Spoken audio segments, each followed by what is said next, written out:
నమస్కారం చరణ్ కౌశిక్ గారు. నమస్తే మేడం. ఎలా ఉన్నారు? బాగున్నాను. 15 ఏళ్ల నుంచి కాంగ్రెస్లో ఉన్నారు. సో ఎలా జరుగుతుంది ఇప్పుడు కాంగ్రెస్ యొక్క సిస్టమ్ అంటే మీరేమంటారు? అంటే కాంగ్రెస్ పార్టీ అధికారంలో ఉన్న ప్రతిపక్షంలో ఉన్న సేమ్ అధికారంలో ఉన్నప్పుడు ఇంకా డబుల్ కష్టపడేది ఉంటుంది. ప్రతిపక్షంలో ఉన్నప్పుడు ప్రజా సమస్యల మీద నిరంతరం ప్రజల మధ్యనే తిరిగే ప్రయత్నం జరిగింది. అదే కాకుండా కాంగ్రెస్ పార్టీ ఆనాడు 2009 నుంచి 14 వరకు సమైక్య రాష్ట్రంలో అధికారులు ఉంటే ఆ 5 సంవత్సరాల కాలం పాటు మొత్తం ఉద్యమాలే. కాబట్టి 5 సంవత్సరాలు అడ్డ గడిచిపోయింది. తర్వాత ప్రతిపక్షంలో 10 సంవత్సరాల కాలం పాటు రోజు నిరంతర ప్రజా సమస్యలు, యాత్రలు, అదే కాకుండా పాదయాత్రలు, తర్వాత ధర్నాలు, రాస్తారోకలు, ఇట్లా టైం అంతా ఈజీ గడిచిపోయింది. అదే కాకుండా కాంగ్రెస్ ప్రభుత్వం వచ్చి 1 year అవుతా ఉంది. ఈ 1 yearలో కూడా అనుకోని విధంగా రోజుకు ఈజీగా 12-13 గంటలు కష్టపడుతున్నా కూడా టైం ఈజీగా గడిచిపోతాం. అసలు తెలంగాణలో కాంగ్రెస్ గెలిచింది అంటే చాలామంది ఆశ్చర్యపోయారు, అంటే షాక్ అయ్యారు, ఆశ్చర్యపోయారు కూడా.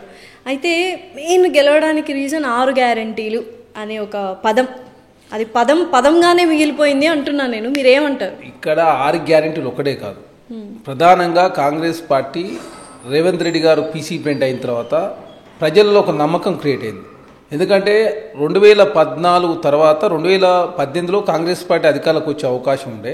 18లో మేము టీడీపీతో పొత్తు పెట్టుకోవడం, అదే కాకుండా ఆనాడు మహాకూటమి అని చెప్పేసి టికెట్ల పంచాయతీ, అదే కాకుండా మరోసారి చంద్రబాబు నాయుడు గారి పెత్తనం పెరుగుతుందని చెప్పేసి కేసీఆర్ గారు తెలంగాణ సమాజాన్ని తప్పుదారి పట్టించాడు.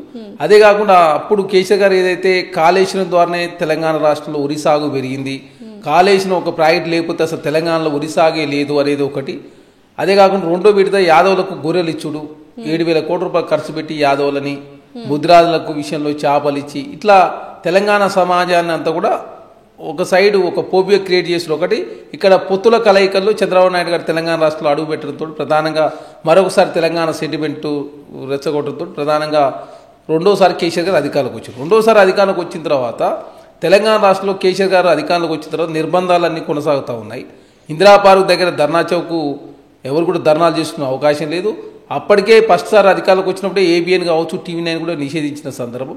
తెలంగాణ రాష్ట్రంలో ఉద్యమకాలను కలిసే పరిస్థితి లేకుండా అయింది. గద్దర్ గారు కలుస్తానికి పోతే 3 గంటల పాటు వెయిట్ చేయించిండు.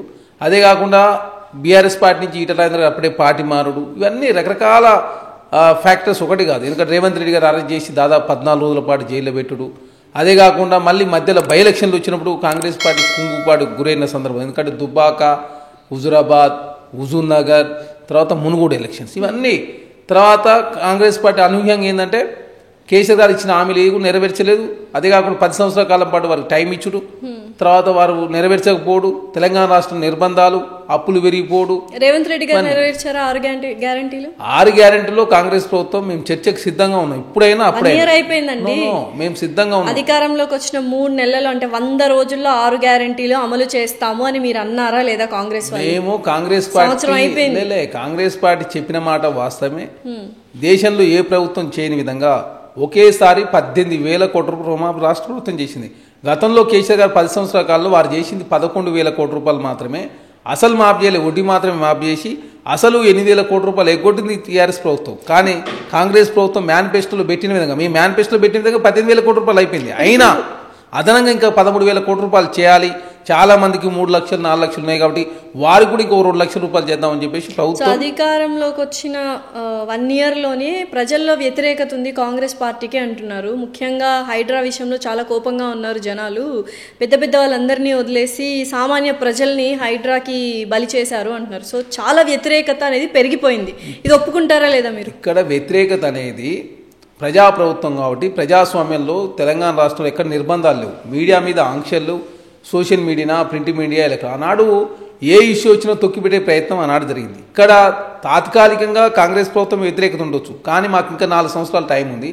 మేము అనుకున్నటువంటి హైడ్రా లక్ష్యాలు, హైడ్రా ఏ లక్ష్యాల కోసం అయితే ఏర్పాటు చేసినామో ఆ లక్ష్యాలు నెరవేరినాయి అనుకోండి, తెలంగాణ సమాజం కాంగ్రెస్ పార్టీకి ఈ 3 జిల్లాల్లో ఎదురుండదు. అదే కాకుండా మీరు మూసిని పునరుజ్జింపజేసినట్లయితే 41 నియోజకవర్గాల్లో భారతీయ జనతా పార్టీ బీఆర్ఎస్ పార్టీ డిపాయిలు కూడా రావు. కాబట్టి అవన్నీ ప్రాథమిక దశలో అడ్డుకునే ప్రయత్నం బీఆర్ఎస్ పార్టీ చేస్తూ ఉంది. మాకు ఇంకా 4 సంవత్సరాల టైం ఉంది కాబట్టి భవిష్యత్ తరాల కోసం మేము ప్రకృతికి సంబంధించినటువంటి చెరువులు కావచ్చుకుంటారని అరువు తీసుకున్న సందర్భం వారికి తిరిగేయాలని ఖచ్చితంగా ప్రకృతిని కాపాడాలి. ఎందుకంటే మద్రాసు బెంగళూరుకు వచ్చిన పరిస్థితి హైదరాబాద్కు వస్తే హైదరాబాద్లో రియల్ ఎస్టేట్ డమాల్ అవుతుంది. అదే కాకుండా ఎవరు ఉండటానికి ఇష్టపడరు. ఇప్పటికే హైదరాబాద్ 50 డిగ్రీల ఎండ వస్తూ ఉంది, సమ్మర్లు వస్తే వాటర్ కొరత వస్తుంది. కాబట్టి ఈ హైడ్రా అనేది పెట్టేసి ఈ చెరువులను నాలాను కబ్జా చేసే వాళ్ళను ఖచ్చితంగా రక్షించాలని ఒక సదుద్దేశంతో ప్రభుత్వం పెట్టే క్రమంలో చిన్న చిన్న ఏమైనా పొరపాటు జరుగుండొచ్చు.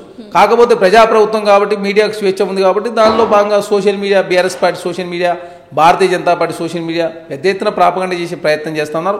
ప్రజలు కూడా గ్రహిస్తూ ఉన్నారు. కాంగ్రెస్ ప్రభుత్వంలో యథేచ్ఛగా మంత్రులంతా కలుస్తూ ఉన్నారు. ప్రజలే చాలా బాధాకరంగా మాట్లాడిన విషయాలు కానీ వీడియోలు కానీ మీరు చూసుంటారు కదా. కొన్ని వీడియోలు ఏదో కనబడుతుంటాయి, మళ్ళీ అట్లాంటి పాజిటివ్ వీడియోస్ 100 ఉన్నాయి. ఎందుకంటే మూసీ విషయంలో మూసీ దాదాపు ప్రెసెంట్ గురించి మాట్లాడలే, అదే చెప్తున్నా, పాజిటివ్ గా మాట్లాడిన వీడియోలు మా కాడ కూడా ఉన్నాయి 100. ఎందుకంటే కానీ ఇప్పుడుంది మీ ప్రభుత్వమే అధికారంలో. అదే చెప్తున్నా, పాజిటివ్ గా మాట్లాడినటువంటి వీడియోలు కూడా మూసీ సుందరీకరణ చేస్తే 44 రకాల క్యాన్సర్లు అరికట్టవచ్చు అని, 3 జిల్లాలకు ప్రయాణం జరుగుతుందని, ఎక్కువ టూరిజం పెరుగుతుంది, హైదరాబాద్ ప్రపంచ నగరాలతో పోటీ పడుతుంది. ఇక్కడ రకరకాల ఫ్యాక్టర్స్ ఉన్నాయి. కంప్లీట్ అయితే గత పాలకులు కంప్లీట్ చేయకపోవడం మూలంగా 2017లో 17 నెంబర్ జీవో ఇచ్చి ఆనాడు మూసిని పునర్జీవో చేస్తానని చెప్పి కేసీఆర్ గారు చేయకపోవడం మూలంగా కాంగ్రెస్ ప్రభుత్వం వచ్చిన తర్వాత రేవంత్ రెడ్డి గారు ప్రతిష్టాత్మకంగా తీసుకున్న ఒక సాహసోపేతమైన నిర్ణయం అది. ఎందుకంటే అంత ఈజీ కాదు. ఎందుకంటే ఆ హైడ్రా కావచ్చు, మూసీ కావచ్చు, ఆ నిర్ణయాలు అంతా ఎవరు కూడా అంత ధైర్యం చేయరు. ఎందుకంటే ప్రభుత్వం మీద వ్యతిరేకత వస్తుందని తెలుసు, దాన్ని ఏ విధంగా అధిగమించాలో కూడా తెలుసు, కొన్ని ఇబ్బందులు ఎదురేదని చెప్తూ మీడియా సహకరించదని తెలుసు, సమాజంలో ప్రజలు కూడా కొంతమంది సహకరించకపోవచ్చు అని తెలుసు. అయినా సాహసోపేతం ఎందుకు నిర్ణయం తీసుకున్న భవిష్యత్ తరాల కోసం హైదరాబాద్ బాగుండాలా, భవిష్యత్తు బాగుండాలా, హైదరాబాద్ పరిస్థితి మారాలంటే ఖచ్చితంగా మూసిని హైడ్రాను పునర్జీవింపజేయాలని ఒక లక్ష్యంతో కాంగ్రెస్ ప్రభుత్వం ముందుకు పోతాం. So next local body elections వస్తున్నాయి, కాంగ్రెస్ ఎలా పార్టిసిపేట్ చేయబోతోంది, ఏంటి కార్యాచరణ ఏంటి? కాంగ్రెస్ ప్రభుత్వము ఒకటే, మేము 42% బీసీలకు చట్టసభలో రిజర్వేషన్ ఇచ్చిన తర్వాత మాత్రమే లోకల్ బాడీ ఎలక్షన్ దానికోసమే ఆల్రెడీ డెడికేషన్ కమిషన్ ఏర్పాటు చేసినాం. దానికోసమే ప్లానింగ్ కమిషన్ ఆధ్వర్యంలో సమగ్ర కుటుంబ ఇంటింటి సర్వే, విద్యా, ఉపాధి, ఆర్థిక, రాజకీయ కులగణన జరుగుతూ ఉంది. దాని తర్వాత డెడికేషన్ కమిషన్ 1 మంత్, అదే కాకుండా బీసీ కమిషన్ కూడా ఆల్రెడీ ఏర్పాటు చేసి జరిగింది. ఇవన్నీ కూడా December 4th లోపు రిపోర్ట్ ఇచ్చిన తర్వాత ఖచ్చితంగా బీసీలకు 42% రిజర్వేషన్ ఇవ్వాలనే ఏకైక లక్ష్యంతో ఎలక్షన్స్ పెట్టలే. కాబట్టి ఆ లక్ష్యం ఖచ్చితంగా కేసీఆర్ గారు ఆనాడు 33% ఉన్న రిజర్వేషన్ను 23% కుదియడంతో ప్రధానంగా బీసీలకు 11% నష్టం జరిగింది. తర్వాత వారు వైన్ షాపులలో గౌడ్స్కి, ఎస్సీఎస్లకు రిజర్వేషన్ ఇచ్చినప్పుడు కూడా బీసీలకు రిజర్వేషన్ ఇచ్చే అవకాశం కూడా కేసీఆర్ గారు ఇవ్వలేదు. కాబట్టి అట్లాంటి పరిస్థితి రావద్దని ఖచ్చితంగా డెడికేషన్ కమిషన్ ఉండాలా, ఖచ్చితంగా సమగ్ర కుటుంబ సర్వే జరగాల. రాష్ట్రంలో ఉన్నటువంటి ఆర్థిక పరిస్థితి, ఎవరి పరిస్థితి ఏంది, వాళ్ళ ఉద్యోగాల పరిస్థితి ఏంది, రిజర్వేషన్ తీసుకురా లేదా, చదువుకున్నారా లేదా, విదేశాలకు పోయిరా లేదా, ఓసీలకు సంబంధించి కావచ్చు, ఎస్సీ, ఎస్టీ, బీసీ, మహిళా, మైనార్టీ, పురుషులు, ట్రాన్స్జెండర్స్ కూడా సమాచారం కూడా రాష్ట్ర ప్రభుత్వం దగ్గర రాబోతా ఉంది. కాబట్టి ఖచ్చితంగా బీసీల రిజర్వేషన్ పెంచిన తర్వాత మాత్రమే ఎలక్షన్ పోతాం. సో జాతీయ స్థాయిలో కాంగ్రెస్లో ఉన్న యంగ్స్టర్స్ ఎవరైతే ఉన్నారో నాయకులు అందరూ వీడిపోతున్నారు అని వింటున్నాము. ఎందుకు? సీనియర్ నేతలకు మాత్రమే కాంగ్రెస్ ఉంటుందా మేడం? ఇక్కడ ఎట్లుంటుందంటే సీనియర్ జూనియర్ కలయిక. ఇప్పుడు తెలంగాణ రాష్ట్రంలో 2 రాజ్యసభ స్థానాలు వచ్చినాయి.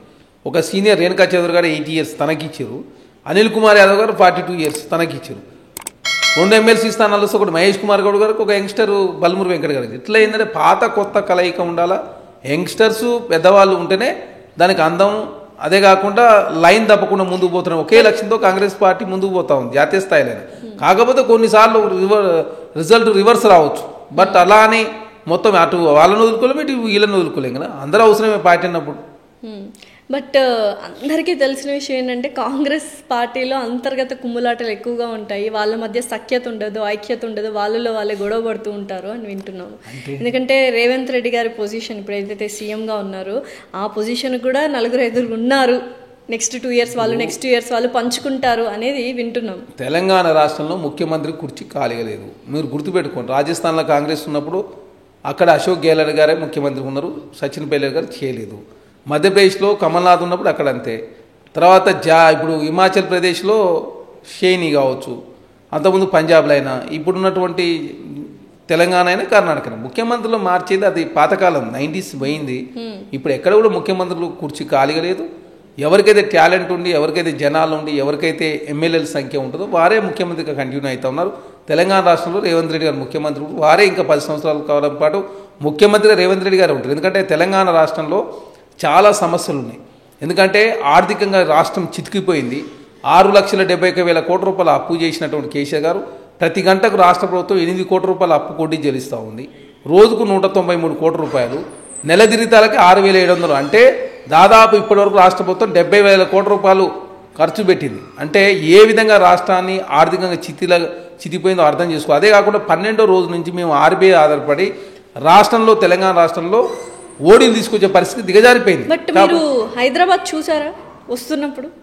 సో ఒక సింగపూర్ని కానీ, ఒక మలేషియాని కానీ, ఒక యుఎస్ని కానీ తలపించినట్టు ఉంటుంది, రైట్? చాలా ఐటీ కంపెనీస్ వచ్చాయి, రియల్ ఎస్టేట్ పరంగా కావచ్చు, ఐటీ కంపెనీస్ పరంగా కావచ్చు, చాలా అభివృద్ధి చేశారు. లాస్ట్ 10 yearsలో రూపురేఖలే మారిపోయాయి హైదరాబాద్ అని అందరూ వింటున్నాం. మేడం, ఎంతవరకు కరెక్ట్ అది? హైటెక్ సిటీ ఎవరు కట్టారు? హైటెక్ సిటీ అనట్లేదు, దాని తర్వాత హైటెక్ సిటీ ఎవరు కట్టారు? అసలు ఐటీకి ఫైనాన్షియల్ ఇక్కడ మీరు ఇక్కడ కేటీఆర్ ప్రచారం చేసుకునే దానిలో ముందు పోయిండు. మీరు ఔటర్ రింగ్ రోడ్ మీరు కట్టలేదు, మీకు సంబంధం లేదు కదా. ఔటర్ రింగ్ రోడ్ మీకు సంబంధం లేదు, హైటెక్ సిటీ మీరు కట్టలేదు. ఐటీ మీరు వచ్చిన తర్వాత జేఎన్టీ యూనివర్సిటీ పెట్టిరా, లేకపోతే Jawaharlal Nehru fine arts university పెట్టిరా, లేకపోతే కోటిలో యూనివర్సిటీ పెట్టిరా, ఉస్మానియా మీరు ఏం చేసినారు? అట్లేం లేదు. కాంగ్రెస్ ప్రభుత్వం వచ్చి 1 yearలో 16% ఇంప్రూవ్ అయిన ఐటీ ఎక్స్పోర్ట్స్. ఒకసారి చెక్ చేసుకోండి డేటా. ఆనాడు ఏంటంటే కేటీఆర్ గారు మొత్తం ప్రతిదీ కూడా ప్రచారం చేసుకునే ప్రయత్నమే తప్ప తెలంగాణ రాష్ట్రంలో వారు కొంత ఏదో ఫ్లైఓవర్ కట్టిరు, మేము దాన్ని ఒప్పుకుంటాం. మరి అంతకుముందు ఫ్లైఓవర్ లేవా హైదరాబాద్లో? అంతకుముందు ఐటీ లేదా? ఐటీకి మీరు మొదటి వారు కాదు, చివరి వారు కాదు. హైదరాబాద్ అనేది ఐటీకి భవిష్యత్తులో రాజధాని కాబోతా ఉంది. భారతదేశంలో 2వ స్థానం ఉంటుంది, బెంగళూరు తర్వాత హైదరాబాదే కదా. మేము వచ్చి 1 yearలోనే 16% రూరల్ సైడ్ వాళ్ళు వేసిన ఓట్లతో గెలిచారు కాంగ్రెస్ వాళ్ళు. సో రూరల్ సైడ్ కి ఏం చేస్తున్నారు? మీరు ఒక విషయం గుర్తుపెట్టుకోండి, కాంగ్రెస్ పార్టీ రూరల్ వేసారు కదా, హైదరాబాద్ లో మీకు 39 స్థానాలు గెలిపించారు. మళ్ళీ 19లో జరిగినటువంటి జస్ట్ 4 నెలల్లో జరిగిన ఎలక్షన్లో ఎందుకు చేవెళ్ళు ఓడిపోయినావు, ఎందుకు సికింద్రాబాద్ ఓడిపోయినావు, ఎందుకు హైదరాబాద్ ఓడిపోయినావు, ఎందుకు మల్కాయి ఓడిపోయినావు, ఎందుకు తెలంగాణ రాష్ట్రానికి 0 వచ్చిన సీట్లు?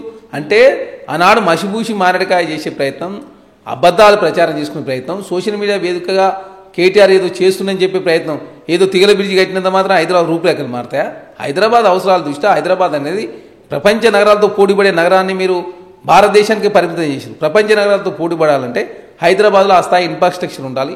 ఆ స్థాయిలో ఉన్నటువంటి మూసిని మొత్తం ప్రక్షాళన చేయాలి. హైదరాబాద్ తీసుకొచ్చి ప్రకృతి కాపాడాలి. హైదరాబాద్ అంటే రాక్స్ లెగ్స్ అన్నాడు. అవన్నీ పునర్జీవించే ప్రయత్నం కాంగ్రెస్ పార్టీ చేస్తుంటే చూసి ఓరలేక కేటీఆర్ గారు తప్పుడు ప్రచారం చేసే ప్రయత్నం. మన కంటోన్మెంట్ ఎలక్షన్స్ అయితే కాంగ్రెస్ పార్టీ హైదరాబాద్ లో ఫ్యూచర్ సిటీని అనౌన్స్ చేశారు రేవంత్ రెడ్డి గారు. ఒకప్పుడు రేవంత్ రెడ్డి గారు రాగానే రియల్ ఎస్టేట్ పడిపోతుంది అన్న ఒక వార్తని సర్క్యులేట్ చేశారు. రియల్ ఎస్టేట్ ఇప్పుడు ఎలా ఉంది? ఇప్పుడు రేవంత్ రెడ్డి గారి హయాంలో హైదరాబాద్ ఇప్పుడు ప్రపంచమే గుర్తుపెట్టి ఒకసారి అమెరికా కూడా చెక్ చేసుకోండి. అమెరికాలో కూడా ఇన్ఫ్లేషన్ ఉన్నది, అక్కడ కూడా రియల్ ఎస్టేట్ డౌన్ ఉన్నది. ప్రపంచవ్యాప్తంగా వచ్చినటువంటి ఒక విపత్తు అది.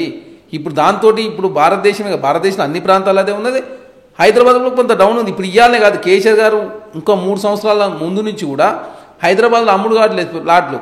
ఏది ₹1 కోటి పై ఉన్నటువంటి ప్లాట్లు అమ్ముడుపోతుంది. ఇప్పుడు ఈ మధ్యకాలంలో 8% పెరిగింది.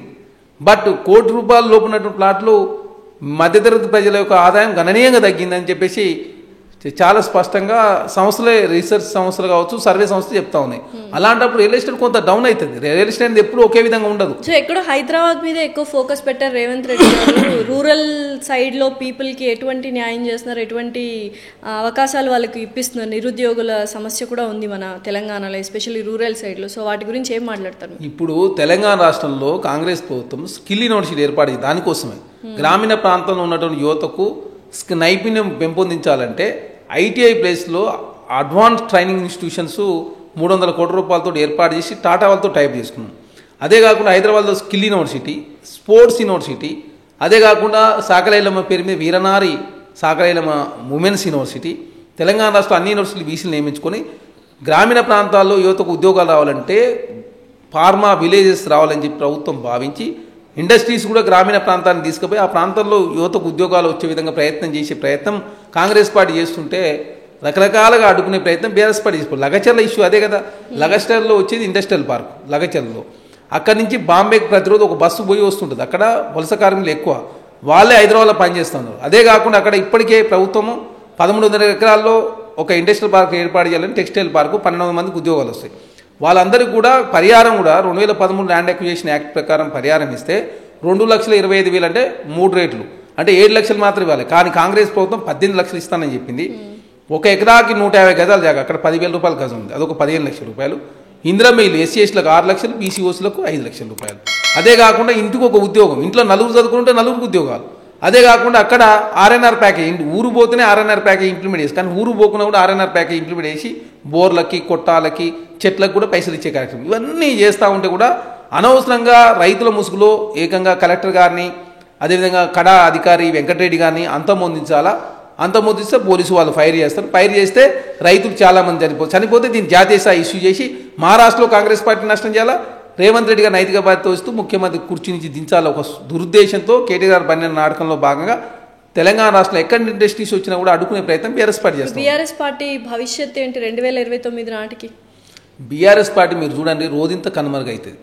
ఎందుకంటే వాళ్ళ అకౌంట్లో 1444 కోట్లు ఉన్నాయి. దేశంలో అత్యంత ఖరీదైన పార్టీ బీఆర్ఎస్ పార్టీ.